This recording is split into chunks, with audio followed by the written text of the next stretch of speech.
Good morning, students. Today we are going to start a new lesson, the second lesson of the NCERT textbook, Inverse Trigonometric Functions.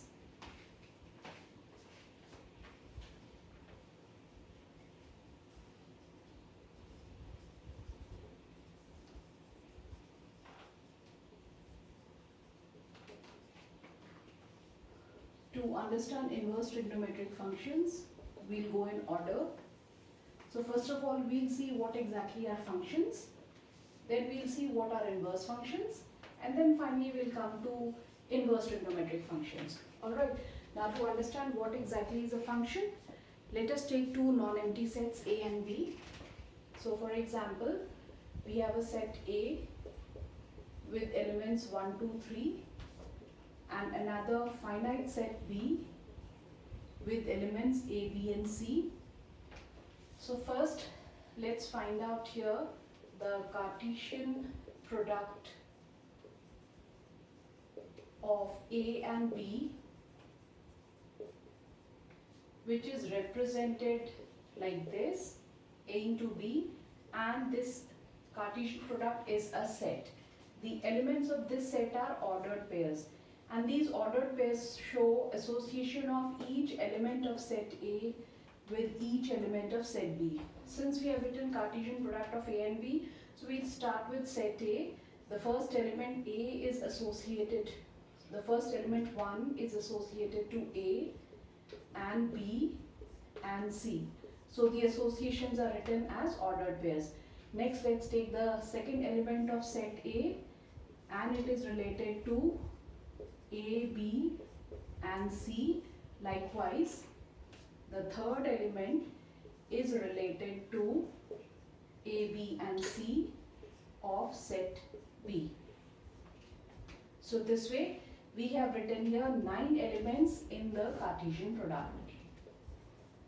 Now any subset of this Cartesian product is basically called a relation which is defined from set A to set B. So I write down relation defined from set A to set B.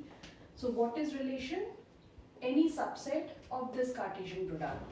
So let us write down a few subsets. For example, this subset, you know, is a set whose elements are present in this set. So the first subset, this is a relation denoted by R1. So let's write down a few subsets here.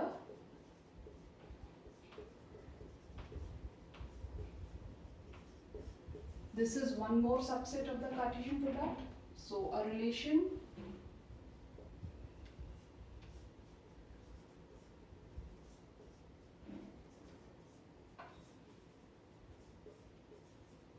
this is another Cartesian product, so another relation.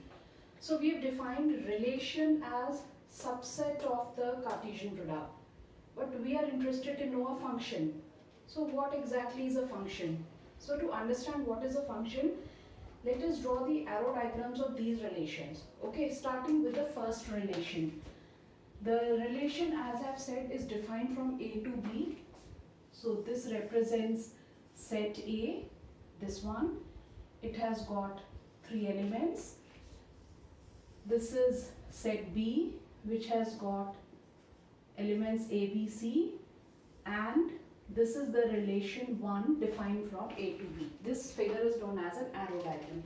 According to this, we have associated element 1 with A and element 1 with B. Likewise, let's draw the next arrow diagram. Set A will always have elements 1, 2, 3. Set B will have elements A, B and C. This is the relation R2. We have defined it as 1 associated to A, 2 associated to A, 3 also associated to A. And then the third one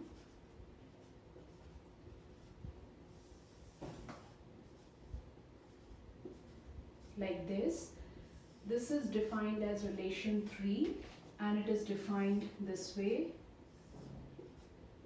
So now the 3 relations that we have written here are being depicted as arrow diagrams. Now let's explore these arrow diagrams.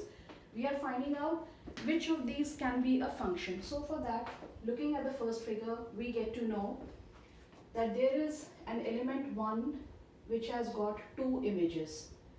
There are elements like 2 and 3 which do not have images at all. So this cannot be a function. So for a relation to be a function, what is important? First, one element should have one image, like 1 is having 2 images A and B, so this relation is not a function. So first thing we see that each element has one image, right? Next, we also see that there are elements which do not have images. So here I have already mentioned each element has one image. An element cannot have 2 images, nor can this be the case where an element does not have an image. So according to this, the first relation is not a function. So this is not a function. Move on to the next one. In the next figure, you see that there are 3 elements here. Each element has exactly one image. Image of 1 is A, image of 2 is also 1 only, image of 3 is also one of these elements. Each element has exactly one image, and the second point you note here is that each element in the domain has an image. That means one image only. So here there are 3 elements in the domain. All the elements have images and each element has exactly one image. So this one is a function. This relation is also a function. Each element, these 2 elements do not have images. This element has more than one images, so hence this is not a function. Let's explore this one.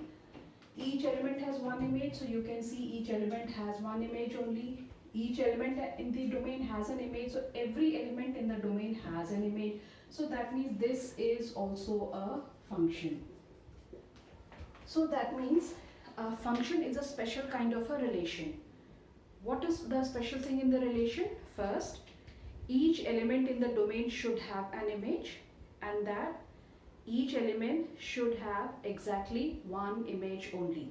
So if both these conditions are satisfied, then the relation is a function. Let me make a small change here. If suppose our arrow diagram is like this, then also this element has exactly one image, but the other elements do not have images. So still this is not a function. So we have understood what exactly is a function. Next, let us see what is an invertible function.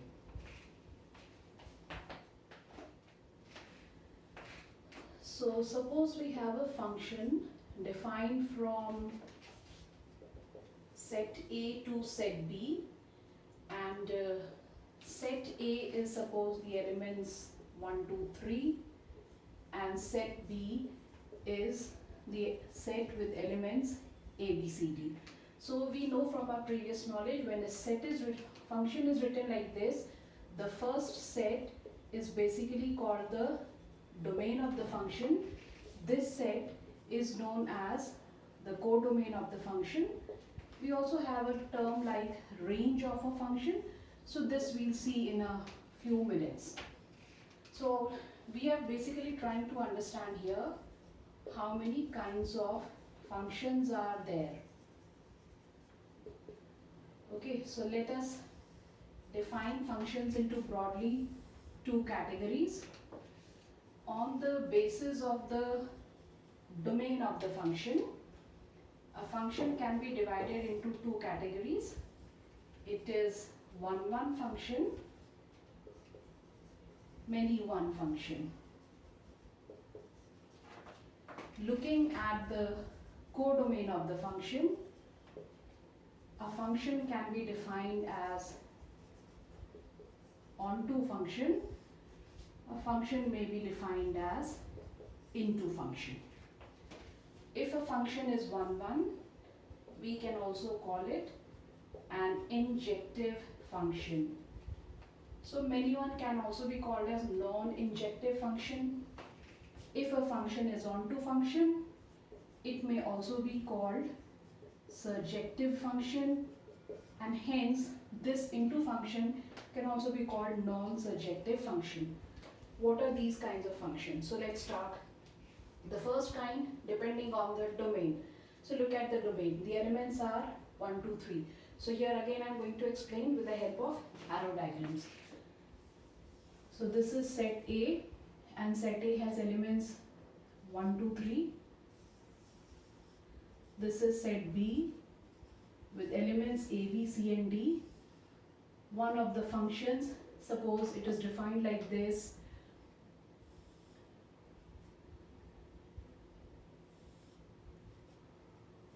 Like this.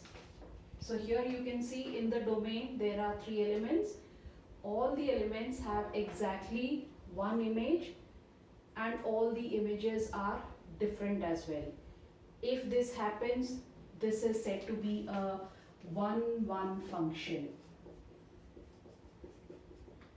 Okay, so we are looking at the domain. There are 3 elements, so there should be 3 images, right? That's a 1, 1 function. Again, drawing the arrow diagram like this. This is again some function defined like image of 1 is B, image of 2 is B, image of 3 is B. So here you notice that in the domain there are 3 elements. Each element has exactly one image. As a matter of coincidence, all the elements in the domain have the same image. So many elements have the same image. So this kind of a function is known as many one function. So 1 to 1 correspondence. One element has one image. This element now cannot be image of any other element. That means A cannot be image of 2 or 3. That is meant by 1, 1 function. Many one function means number of elements can have the same image. We may also have a function like this.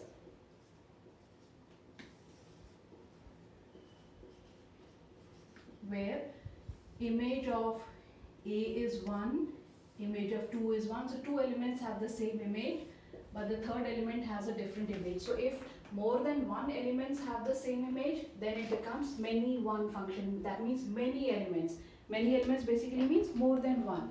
So more than 1 elements have one image, so it's a many one function. One element has exactly one image, so it is a 1, 1 function. So now we know what is a 1, 1 function, many one function. How did we decide this? On the basis of the domain. Now looking into the codomain, we will redefine 2 more kinds of functions.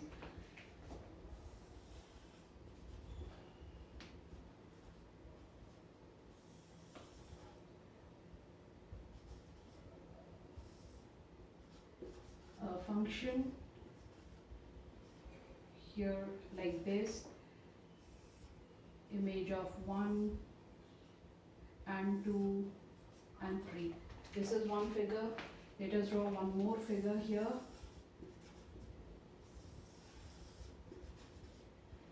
Now in this figure I am taking only 3 elements from the codomain, and suppose the function is this way. Looking into the first function, look at the codomain. The codomain has 4 elements. Alright. Out of these 4 elements, there are 3 elements which have pre-images. That means pre-image of A is 1, pre-image of B is 2, and pre-image of C is 3. There is this element which does not have a pre-image. If an element does not have a pre-image, we define this kind of a function as an into function. Okay, move on to the next one. Again, look into the codomain. This is the codomain. There are 3 elements in the codomain, and each element in the codomain has a pre-image. here one element did not have a pre-image. Here all elements have a pre-image. In this case, the function is said to be an onto function. Going back to previous examples, looking into the codomain, this element does not have a pre-image, so this is also an into function. Like here, there are 3 elements which do not have pre-images, this is also into. B and D do not have pre-images, this is also into function. This we have already seen, and an onto function. Now an onto function, you have to ensure that number of elements in the domain should be equal to number of elements in the codomain. See, initially we had defined a function with codomain having 4 elements. But if it happens that number of elements is domain is equal to number of elements in the codomain, in that case the function will definitely be an onto function. It is an onto function. In this case, you will also notice that this is a 1-1 function as well. So one condition for an onto function is that the number of elements in set A and number of elements in set B should be the same. Now since we've discussed all this, let's come back to the word range. What exactly is the range of the function? So range of the function means those elements from the codomain which have pre-images here. Okay, so likewise, elements in the codomain are A, C and D, right? These elements in the codomain have pre-images. So this set will form the range. You can see the codomain has 4 elements, the range has 3 elements. Over here, the codomain has 4 elements, but out of the 4 elements, only one has pre-image. So the element which has a pre-image is said to be the range of the function. In this case, the range of the function is the elements A and C. Here in this case, the range of the function is the set with elements A, B, C. In this case, the range of the function is the set of elements A, B, C. For all the functions that we have defined here, this is the codomain. Now in this, out of these examples, look at that example where the elements in the range, the number of elements in the range is equal to number of elements in the domain. Like this case, this one. 3 elements in the range, 3 elements in the domain, 3 elements in codomain, 3 elements in the domain. So this is an onto function. So we can define here that an onto function is only possible when the range of the function is equal to the codomain of the function. Okay, so here range is ABC in case the codomain is also ABC. In that case, the function is onto. Alright, so this is a special case. You have to remember the range has to be codomain. If the range is not equal to the codomain of the function, like in this case, it is not equal to the codomain of the function, then in that case it cannot be onto. So if we make a small change here like this, alright, then according to this domain and codomain, look into this function. Codomain is ABC, range is also ABC here, hence this function is onto. From the other examples also, suppose we delete D here, the function still remains many one into function. In this case, the range of the function is AC, like that. So it is the function which is onto and 1-1 that we are mostly interested in. Any function which is 1-1 and onto is invertible.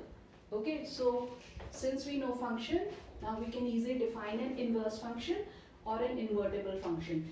Invertible function means a function which is 1-1 and onto. That means the function is injective and the function is surjective. So an injective plus surjective function is an invertible function.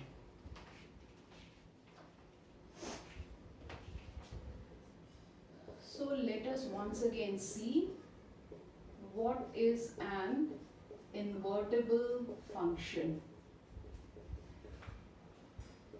Invertible function, a function which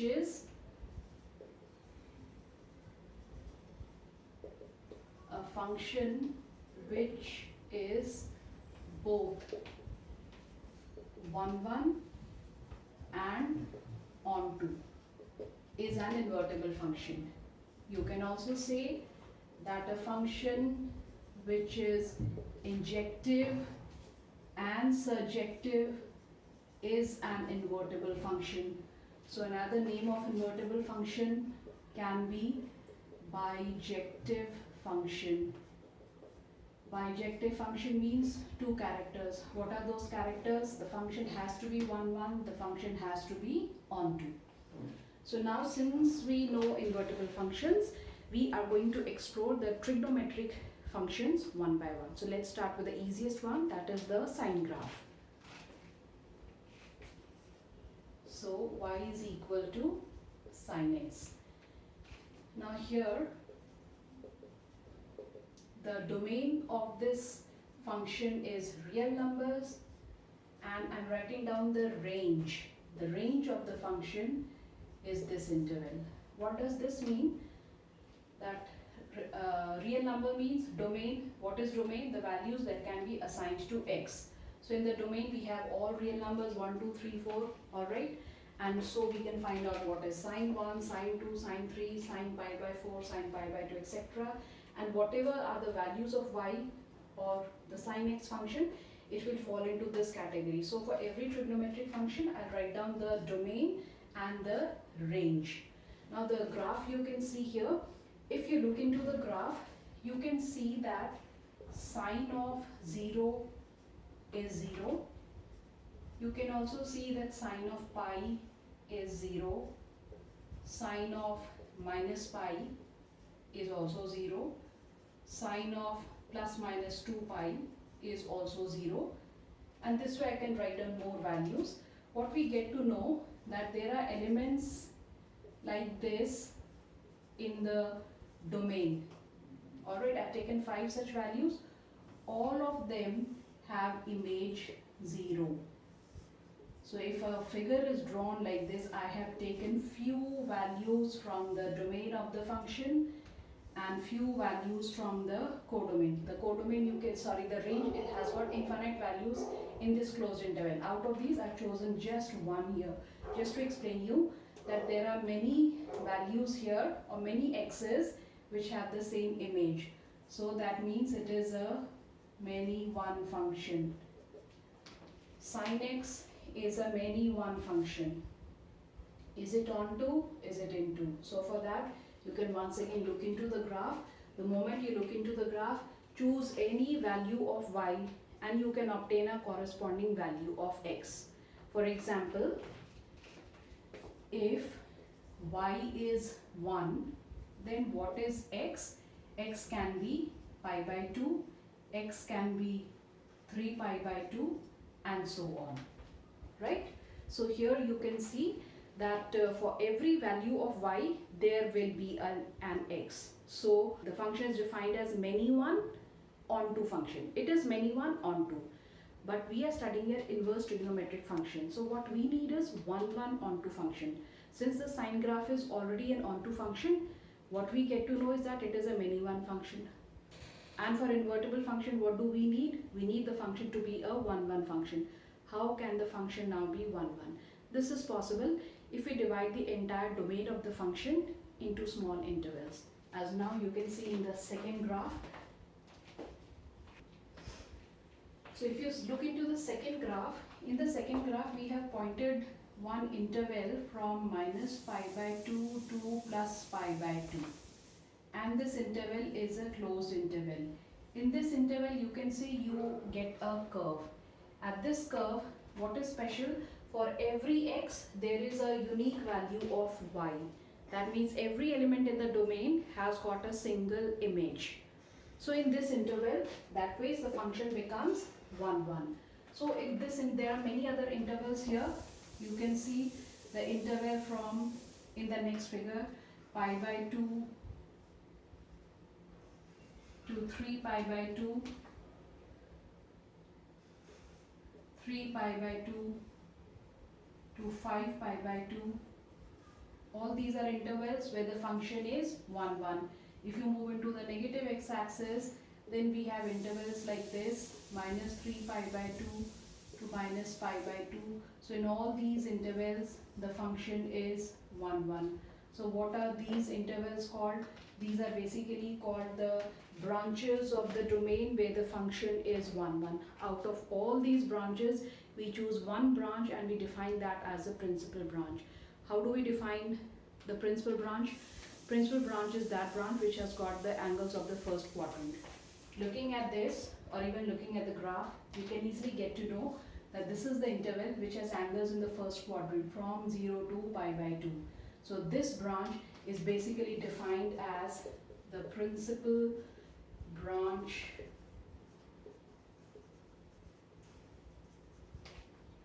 of, now this is not the principal branch of sine x. In this interval, the sine function becomes invertible. So the invertible function is written like this. You read it as sine inverse x, and the principal branch is minus pi by 2 to plus pi by 2. So here we have to understand one thing. Suppose we are writing x to the power minus 1. Basic algebra tells us it is 1 by x. Likewise, that means the entire base is raised to the power minus 1. So if the entire base, which is sine x, is raised to power minus 1, then this should be equal to 1 upon sine x. Look at this term and this term. Here, this is not the entire base raised to power minus 1. So that means that sine inverse x is basically not 1 upon sine x. What is 1 upon sine x? Sine x inverse. Alright, this is sine x inverse, this is sine inverse x. So I think now it is clear that trigonometric function, sine x function, is basically a many one onto function, and we have divided the domain of this function into small branches. In each of these branches, the function becomes 1, 1. It was already on 2. Now dividing the domain into various small branches, it becomes 1, 1. So now in each branch, the function is 1, 1 and on 2. So in each branch, the function is invertible. Out of all the branches, we have chosen one of these branches to be the principal branch. So for every kind of question that we deal with a sine inverse function, we will be focusing only on the principal branch. Which is the principal branch? That branch which has got angles of the first quadrant. So as of now, for the sine inverse function, this is the principal branch. So next, let us take, see now here you have the cos graph also. Now in this cos graph also, you can see the function, cos function has domain all real numbers and its range is minus 1 to 1. Here again, according to the graph, you notice that cos of pi by 2 is 0, cos minus pi by 2 is 0, cos 3 pi by 2 is 0, and there are more angles at which the cos function acquires a value 0. So once again, this tells us that all these elements, pi by 2, minus pi by 2, 3 pi by 2 and many others have the same image 0. Many elements have the same image. So that means the cos function is also many one function. It is again an onto function. So what we again do here is divide the domain of the cos function into various small branches. Now here this can be seen in this graph. According to this graph, there is a function like this. In this function, if you have a look at each value of x, the cos function has a distinct value. So in this interval, the function becomes a 1, 1 function. Now in the next graph, you can see that the entire domain has been divided into various small portions, and in each of these portions, the function is 1, 1. So these are some different branches where the function is, in all these cases, the function becomes 1 function. These are all branches into which the domain of the function has been divided. You can see each of these branches depicted by different colors here. Out of these branch, the branch which has got the first quadrant, this is said to be the principal branch of the cos inverse function.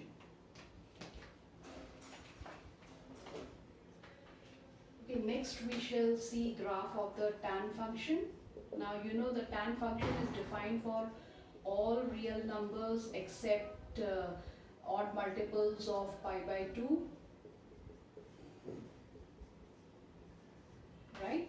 And the range of the function is the set of real numbers. Okay, so you can see the tan function here.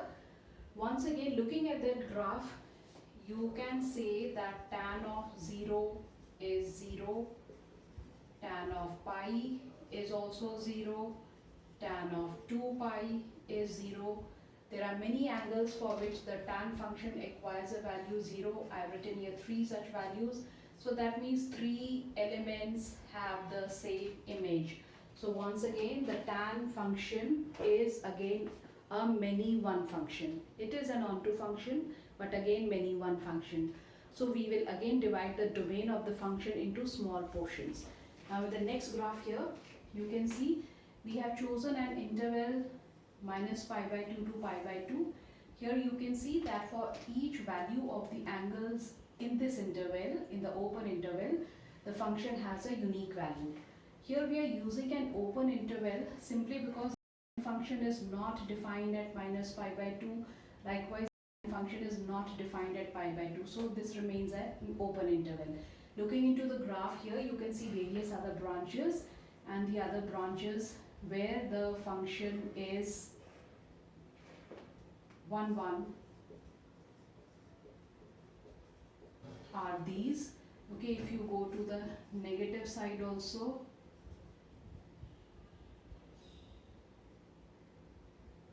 this is minus 3 pi by 2 to minus pi by 2.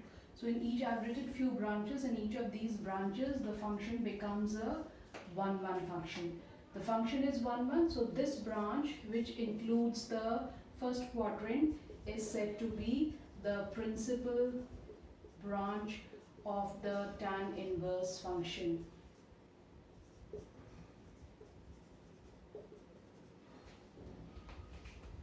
What is basically the idea of studying the graphs? The idea of studying the graphs of trigonometric functions is, first of all, to understand that all the 6 trigonometric ratios are not invertible functions. They are many one onto functions. Next, how do we convert them into 1, 1 functions? And then why are we converting them to 1, 1 functions? Because we have to study inverse trigonometric functions. So first, we have seen that functions are many one onto functions. Second step, we have divided domain into various small portions to ensure that in each of those small portions, the function is 1, 1 and onto. And out of those many branches, one of the branches is chosen to be the principal branch. What is the importance of the principal branch? This I think we can see in the next lecture. As of now, in this lecture, we are simply studying graphs and finding out in which branch is the function 1, 1 and onto. So far we have studied 3 graphs. I'll quickly explain you 3 more graphs.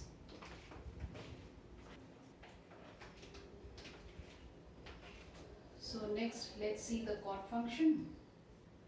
The domain of the chord function is all real numbers except multiples of pi, and the range of the function is the set of all real numbers. Okay, so now looking at the graph of the chord function, the cos of pi by 2 is 0, cot of pi by 2, cot of 3 pi by 2 is 0,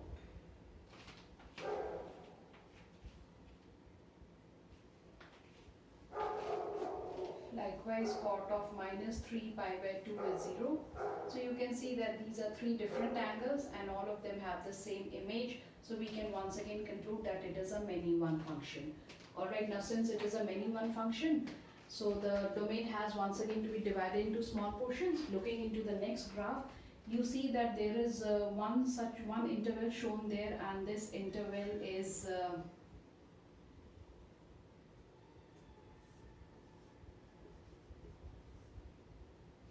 the interval 0 to pi. In this interval, you can see here that for every angle there is one corresponding value of y. So in this interval, the function is 1, 1.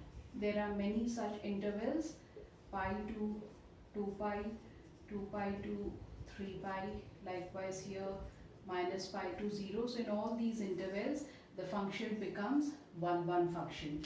Here again you can notice that the cot function, according to the graph also, you can see is not defined at 0. The cot function is not defined at pi, so we have an open interval. We are not including these 2 points where the function is not defined. And then in this interval is the first quadrant, hence this interval is known as the principal branch of the cot inverse function. So our entire idea is to see how a many one function can be converted into a 1, 1 function, and since it is invertible now, so what will be the principal branch of the cot inverse function?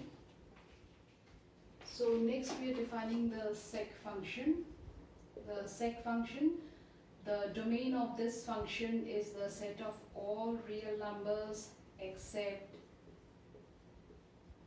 odd multiples of pi by 2, and the of the function is minus infinity to minus 1 and 1 to infinity. So you can see here from the graph that sec of 0 is basically 1. That's clearly visible in the graph. Likewise, when you find out sec of 2 pi, this is also equal to 1. So you notice here that there are two angles which have the same image. Hence, this is once again a many one function. If it is a many one function, the domain of the function has to be again divided into small portions. So looking into the graph, there is one portion which is defined as this, and from this we are deleting pi by 2 because the sec function is not defined at pi by 2. Alright, so in this interval, in the graph you can see here that the function becomes 1, 1 function. Look into the next graph, you have more such intervals from 0 to 2 pi except 3 pi by 2 this way. There are more intervals from 2 pi to 3 pi except 5 pi by 2. So in all these intervals, the function becomes 1, 1 function. It is already an onto function. For every y, there is a corresponding x, so the function is already onto. In these intervals, the function is 1, 1 also, hence it is invertible. Out of these, this branch which contains the first quadrant is said to be the principal branch of the sec inverse function.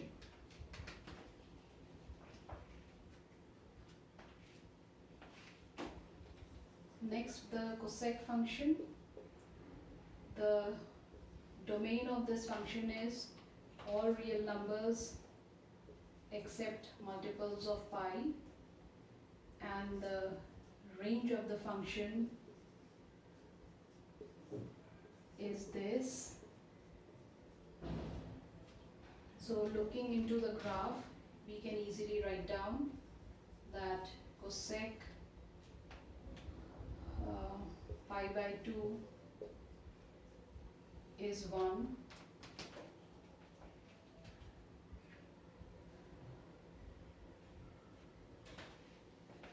and cosec 5 pi by 2 is also equal to 1.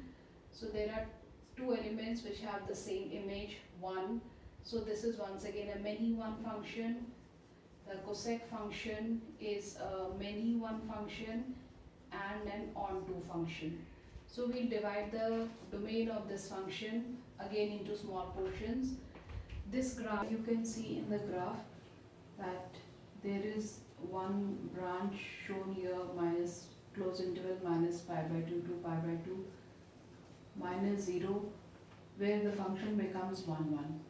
As you can see in the graph, the cosec function is well defined at minus pi by 2 and pi by 2, hence these 2 points are included. Like in the next graph, you can also see there are other branches also. For example, the closed interval pi by 2 to 3 pi by 2 minus pi, and some more branches can also be written like this. So in all these branches, the function is a 1, 1 function. And you can see in each of these from each of these closed intervals, we are subtracting one of the angles. Why so? Because according to the graph, you can see the cosec function is not defined at 0. And likewise, the cosec function is not defined at pi, and the cosec function is not defined at 2 pi. Hence, these angles are deleted from these closed intervals. So out of all these, this is the interval which has got the first quadrant, and hence this is known as the principal branch of the cosec inverse function. So in this class we have basically studied the graphs of trigonometric functions, and we have seen that the functions can become invertible functions, and out of those many branches where the function is invertible, one of them has been chosen as the principal branch. Now in the next class we shall see how exactly the principal branches are used to solve the questions.